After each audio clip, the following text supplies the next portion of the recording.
Moi has urged residents of Kajiado County to carefully scrutinize individuals offering themselves for the country's leadership in next year's general elections. While opening KANU offices in Ngong Town, Moi called upon the residents to ensure they understand what leaders genuinely stand for and how they intend to uplift their livelihoods. Here is Kimani Githuku with that story. Residents of Kajiado County,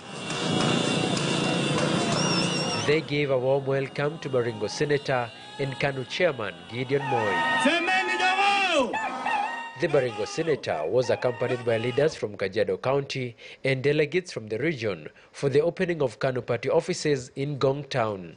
Watu wa Kajiado ni watu ambaye wako kwa serikali ndani kabisa. Wanapenda wewe, ushirikiano wa KANU na Uhuru, ushirikiano wa handshake, na hata ndivyo ukaona hata BBI tulikuwa among the first kupitisha. Sisi tunakuambia uenda salimia Uhuru na umwambie tuko gangari. Hatujawahi pata maendeleo kama ile tumepata wakati huu wa Uhuru. Na tunatuma wewe kwa ndugu yako Uhuru, umwambie tunampenda na tumemshikilia. Kwa raundi hii tutakuwa na presidential candidate, na si mwingine wala ni huyu hapa, Mheshimiwa Gideon Moi.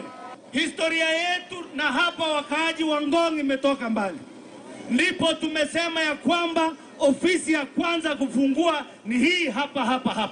Utafautishe kura na kukula. Nini? Kura na kukula.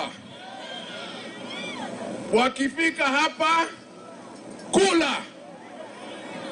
Uzibakishe. Mali ni yenyu. Uzibaki. Wakati siku itafika, ni kura. Na kura ndio siri.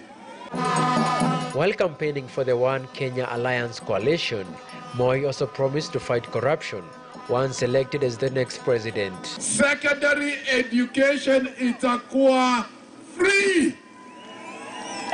Itakuwa nini? Free secondary education. Umesikia vizuri? Ya pili wamesema watakata ushuru kwa ikwe nusu. Uchunge maslaha zenu. Uchague viongozi ambao unajua watachunga maslaha zenu. Tafadhali. Usichague waizi tafadhali. The KANU party also sensitized the Kajiado residents on the importance of registering as voters. Ukosefu ya kazi, dawa iko chini ya oka ndani ya KANU. Umesikia vizuri? Tuko pamoja hapo. Chungeni kura zenu. Chungeni ni dhahabu. Kimani Githuku, KTN News. Staying with